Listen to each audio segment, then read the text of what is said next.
Hey there, Squirrel Army. How's it going? For today, we're talking about the new face commanders from the Lord of the Rings commander set, and we're starting with Sauron, Lord of the Rings. You can join the Squirrel Army by subscribing. Alright, so this was a fairly recent preview, at least for the most part. They've previewed all of the commanders from the decks, so I'll be going through each and every one of them over the next few videos and discussing them. I'm basically doing this like we were doing the last videos, where I'm covering what my thoughts are initially about the specific commander and what kind of deck you can kind of build around this guy, and maybe the deck strategy as it is a precon and that sort of thing. Doing the same thing for the other ones as well. But this is so I don't take as much time in the upgrade guides, because they do take a long time, and just me working through what this card does, what it's all about, takes away too much time in those videos. So I prefer to just do these like this, so that, again, you guys can sort of really dig deep into what this commander does if you really want to know. So yeah, if you're not really into that, you can sort of just see the deck tech and change the commander, but whatever. I'm not too hot on Sauron here, or Sauron,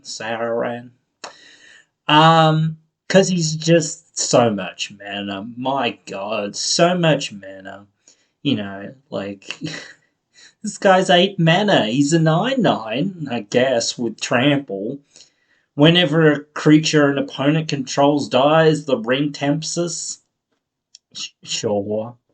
That's a kind of new thing. It's kind of like the initiative in a sense. And one creature can be your ring bearer and all of this other stuff. So, yeah, if we can kill a bunch of our opponent's stuff, we can get some random benefits here and there. So, if we had a decent board wipe,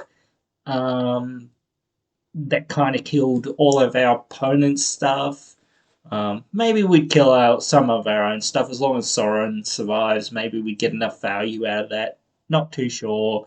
Very tough to actually say. Again, are you going to drop this 8 mana thing and then follow up with the board wipe, even if it's 4 mana? Like, that's tough. So at that point, what do you do? You have 12 mana.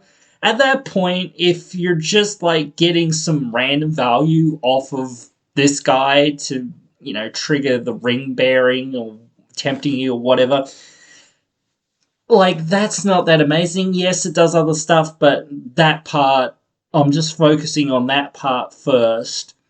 That part isn't that amazing. Like, 9/9 trample for 8, sure, that's okay, but I'd just rather have something else that is cheaper and you are actually able to play and be relevant in your games, that aren't just like full on, I'm building a jank Sauron deck.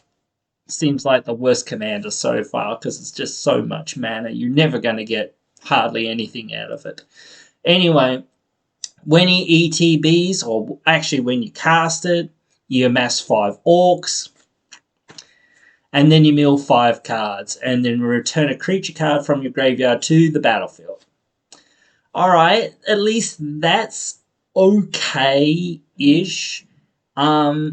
Getting another 5/5, which is what I'm thinking how this works, pretty sure. Unless you've got a orc, I think you can stack them up. Not too sure. So yeah, that is a bit odd.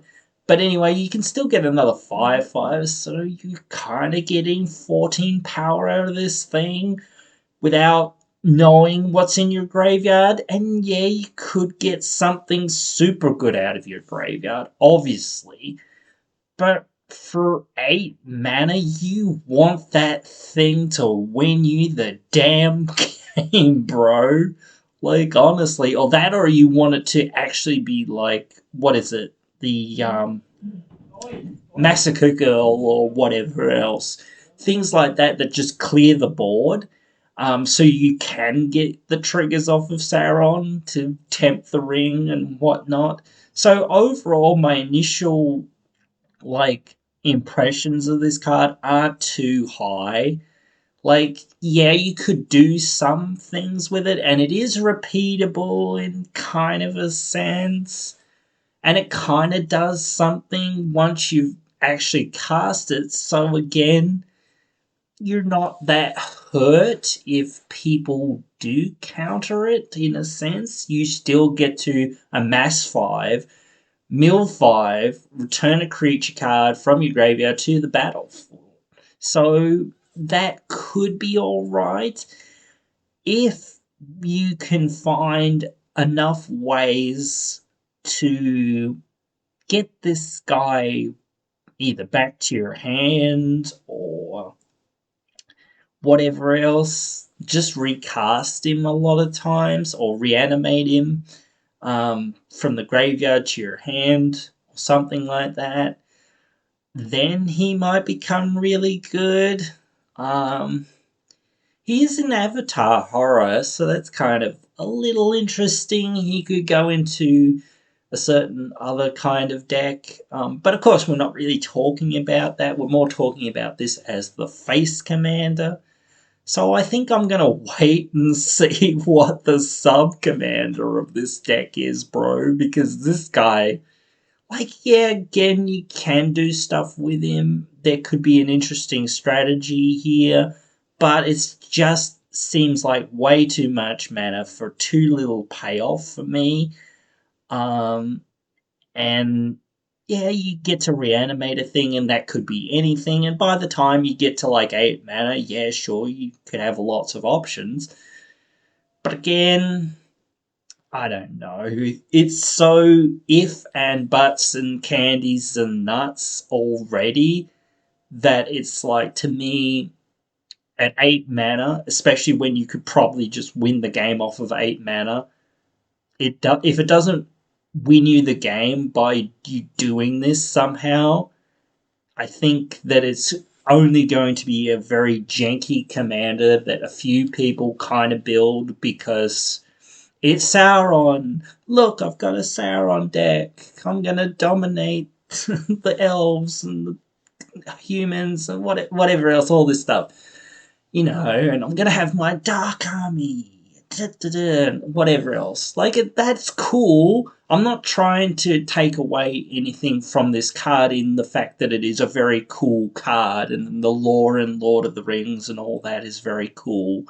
I'm just saying specifically the way they've interpreted the design of this card into the Magic universe doesn't really translate to that much of a powerful creature or an effect that you want in your command zone for the most. But yes, again, I'm not saying it can't do anything. I'm just saying that you don't want to rock up with this guy and just expect that you're always going to get something with him and you're going to win games with him. Yeah, sure, you can win games.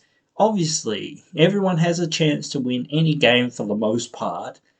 But again, I just wouldn't look at this as a commander.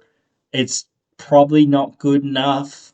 Yeah, so I'm just going to have to wait till the sub commanders are revealed to probably think about what this actual deck will be built around. But again, you guys can tell me if I'm so wrong. You think, oh, you haven't considered this, Adam, or you haven't considered that, or whatever else. You can let me know. Write your thoughts down there in the comments below. What have I missed? Let me know. Hope you have enjoyed either which way, and hope you will join me again in the next one.